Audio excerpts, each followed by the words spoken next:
अस्सलामुअलैकुम दोस्तों। पाकिस्तान टीम के दूसरे टेस्ट से पहले ऐसे बड़े बदलाव सामने आ रहे हैं जिन्होंने फैंस को हैरान कर दिया है। कप्तान बाबर आजम की वापसी के साथ ही टीम मैनेजमेंट ने प्लेइंग 11 में एक नहीं बल्कि करीब 5 बड़े बदलाव तय किए हैं।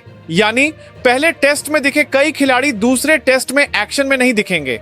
किन खिलाड़ियों को ड्रॉप किया जा रहा है, किन युवा खिलाड़ियों को मौका मिलने वाला है, बाबर आजम की जगह क्या होगी और हारिस रऊफ, नसीम शाह, कामरान गुलाम और सैम अयूब को लेकर क्या बड़ी बात सामने आई है, आज के वीडियो में हम आपको सारी डिटेल्स बताएंगे, इसलिए वीडियो को आखिर तक जरूर देखें। सबसे पहले बात करते हैं ओपनिंग जोड़ी की। युवा अब्दुल्ला फजल को टीम में शामिल किए जाने की खबरें हैं, जबकि इमाम उल हक को ड्रॉप करने की बात हो रही है। वहीं अब्दुल्ला शफीक भी टीम का हिस्सा होंगे। अब्दुल्ला शफीक इस समय अच्छी फॉर्म में हैं, इसलिए उन्हें ओपनिंग की जिम्मेदारी देना एक अहम फैसला हो सकता है। अब्दुल्ला फजल के बारे में भी यही बात सामने आ रही है कि पहले अच्छा प्रदर्शन करने के बावजूद उन्हें मौके नहीं मिले और अब उन्हें फिर से अपनी काबिलियत साबित करने का मौका मिल सकता है। इसके बाद सबसे बड़ा नाम बाबर आजम का है। बाबर आजम पूरी तरह फिट हैं और दूसरे टेस्ट में वापसी के लिए तैयार दिख रहे हैं। रिपोर्ट्स के मुताबिक बाबर को नंबर 3 पर भी इस्तेमाल किया जा सकता है। इसका कारण यह है कि अगर पाकिस्तान के पहले 2 बैट्समैन जल्दी आउट हो जाते हैं तो बाबर के आने पर उन पर काफी प्रेशर होता है। हालांकि अगर ओपनर्स अच्छा बेस देते हैं तो बाबर नंबर 4 पर भी वापस आ सकते हैं।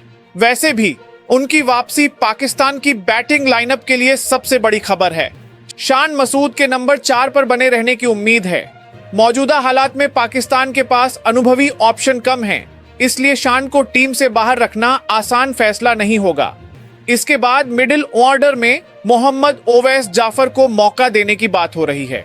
टीम मैनेजमेंट युवा खिलाड़ियों को मौका देना चाहता है और देखना चाहता है कि भविष्य में पाकिस्तान के लिए कौन परमानेंट रोल निभा सकता है। विकेटकीपर बल्लेबाज के मामले में भी बड़े बदलाव की उम्मीद है।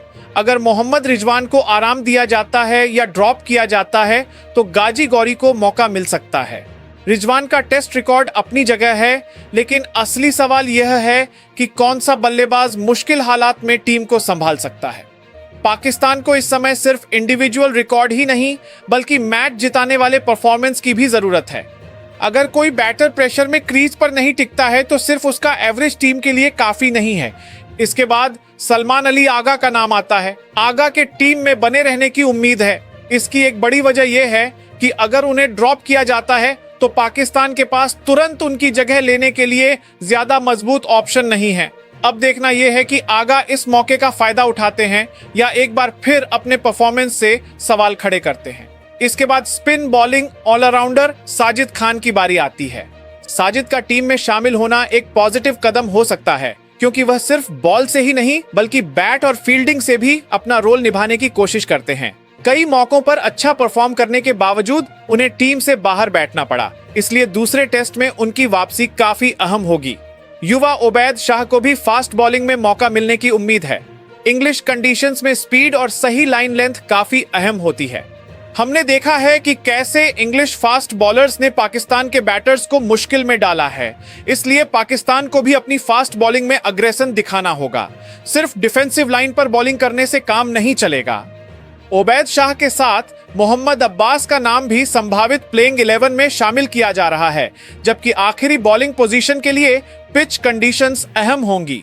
अगर ट्रैक पर स्पिन के लिए मदद है तो एक स्पिनर को प्रेफरेंस दी जा सकती है, जबकि अगर फास्ट बॉलिंग के लिए फेवरेबल कंडीशंस हैं तो टीम एक एडिशनल पेसर के साथ मैदान पर उतर सकती है।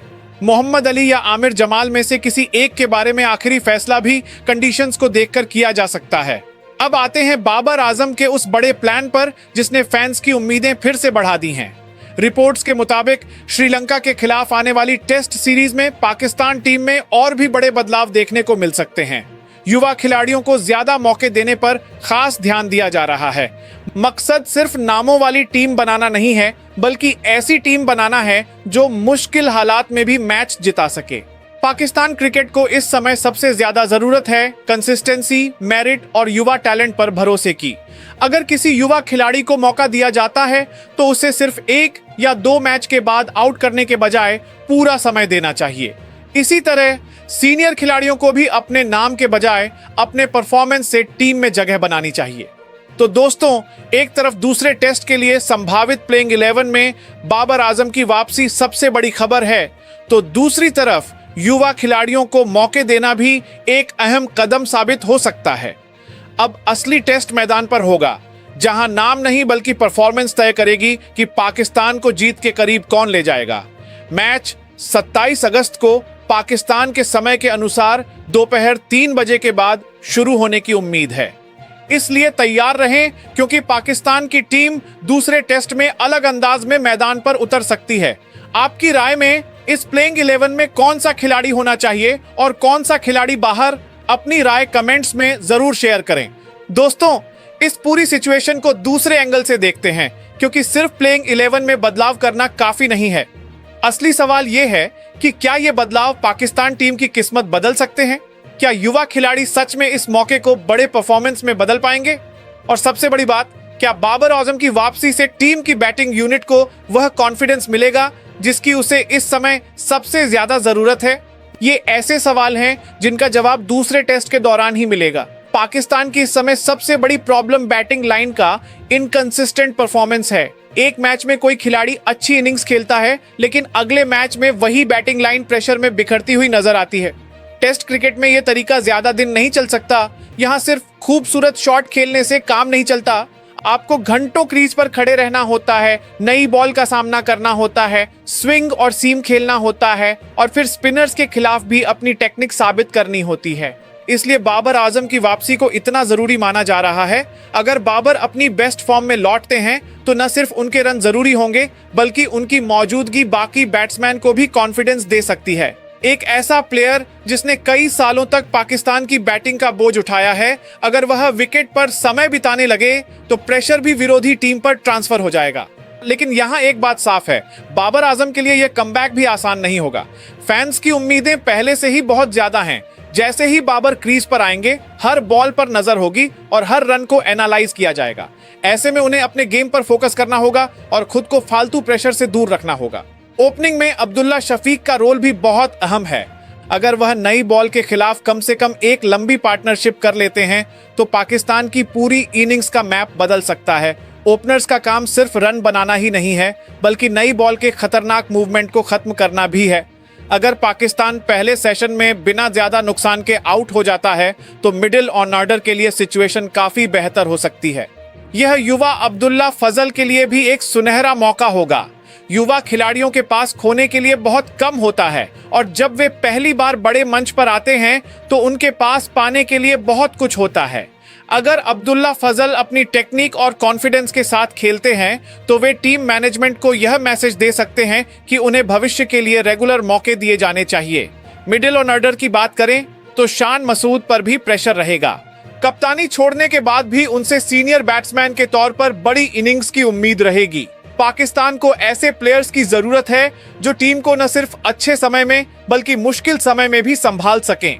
अगर शुरुआती विकेट जल्दी गिर जाते हैं तो शान और बाबर की पार्टनरशिप पाकिस्तान के लिए काफी अहम हो सकती है। इसके बाद मोहम्मद ओवैस जाफर जैसे यंग प्लेयर के लिए असली चैलेंज यह होगा कि एक बार मौका मिलने पर उसे गंवाए नहीं। पाकिस्तान में ज्यादातर यंग प्लेयर्स को 1 या 2 मौके मिलते हैं, और अगर वे तुरंत बड़ा स्कोर नहीं बना पाते हैं तो उन पर सवाल उठने लगते हैं। लेकिन टेस्ट क्रिकेट में यंग प्लेयर को पूरी तरह से टेस्ट होने के लिए टाइम देना जरूरी है। विकेट कीपिंग डिपार्टमेंट पर भी खास फोकस रहेगा। अगर मोहम्मद रिजवान की जगह गाजी गौरी को मौका दिया जाता है तो उन पर भी काफी प्रेशर रहेगा। एक विकेट कीपर के लिए सिर्फ बैटिंग ही जरूरी नहीं है, बल्कि उसे पूरे दिन विकेट के पीछे खड़े होकर लगातार फोकस बनाए रखना होता है। एक छोटी सी गलती भी मैच का रुख बदल सकती है। अगर गाजी गौरी अपनी विकेट कीपिंग के साथ बैटिंग में भी जरूरी रन बनाते हैं तो यह उनके लिए एक बड़ी कामयाबी साबित हो सकती है।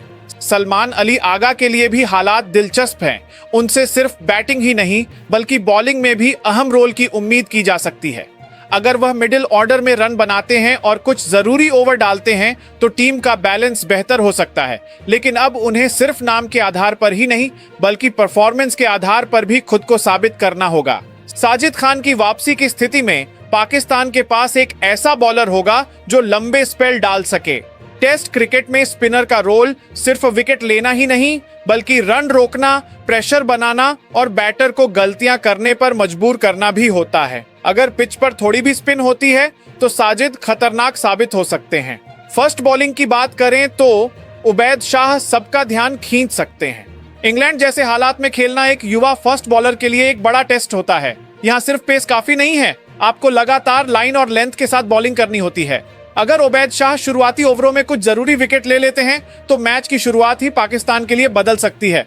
मोहम्मद अब्बास का अनुभव भी पाकिस्तान के लिए कीमती साबित हो सकता है। अब्बास की असली ताकत पेस से ज्यादा उनकी लाइन, लेंथ और लगातार प्रेशर बनाने की काबिलियत रही है। अगर हालात उनके फेवर में रहे तो वे इंग्लिश बैट्समैन को काफी मुश्किल में डाल सकते हैं। अब सबसे जरूरी बात यह है कि पाकिस्तान को पहले टेस्ट की गलतियों से सीखना होगा। अगर फील्डिंग में छोटी मोटी गलतियां दोहराई गईं, कैच छूटे या बैट्समैन फालतू शॉट खेलकर विकेट गंवाए तो 11 खिलाड़ी बदलने पर भी नतीजा बदलना मुश्किल होगा। पाकिस्तान को दूसरे टेस्ट में 3 बातों पर खास ध्यान देना होगा: सब्र, फील्डिंग और पार्टनरशिप। बैटिंग में एक खिलाड़ी का सेंचुरी बनाना काफी नहीं होगा, 2 या 3 बड़ी पार्टनरशिप करनी होंगी। बॉलिंग में सिर्फ विकेट लेने की कोशिश के बजाय लगातार प्रेशर बनाना होगा और फील्डिंग में हर मौके को विकेट में बदलना होगा। और यहीं पर बाबर आजम की लीडरशिप और अनुभव बहुत जरूरी हो सकता है। अगर बाबर बल्ले से बड़ा स्कोर करते हैं और फील्ड में भी गेंदबाजों का इस्तेमाल करते हैं तो पाकिस्तान के चांस जरूर बढ़ेंगे। लेकिन अगर टीम फिर से दबाव में बिखर जाती है तो यह फैंस के लिए निराशा की एक और कहानी हो सकती है। दूसरे टेस्ट से पहले सबसे दिलचस्प बात यह है कि पाकिस्तान के पास अब खोने के लिए कुछ नहीं है, लेकिन पाने के लिए बहुत कुछ है। यह युवा खिलाड़ियों के लिए खुद को साबित करने का मौका है, सीनियर्स के लिए अपनी जगह बचाने का टेस्ट है और टीम मैनेजमेंट के लिए अपनी स्ट्रैटेजी साबित करने का समय है। अगर पाकिस्तान यह टेस्ट जीत जाता है तो न सिर्फ सीरीज में कॉन्फिडेंस लौटेगा बल्कि युवा खिलाड़ियों का हौसला भी ऊंचा होगा। लेकिन अगर वही पुरानी गलतियां एक बार फिर दोहराई गईं तो टीम सिलेक्शन, मैनेजमेंट और सीनियर खिलाड़ियों पर सवाल उठेंगे। अब सबकी नजरें 27 अगस्त पर हैं। फैंस ये देखने के लिए बेताब हैं कि बाबर आजम कहां आएंगे, कौन सा यंगस्टर डेब्यू करेगा या कमबैक करेगा, मोहम्मद रिजवान की जगह कौन लेगा और पाकिस्तान की फास्ट बॉलिंग इंग्लैंड के बैट्समैन को कितनी मुश्किल में डालेगी।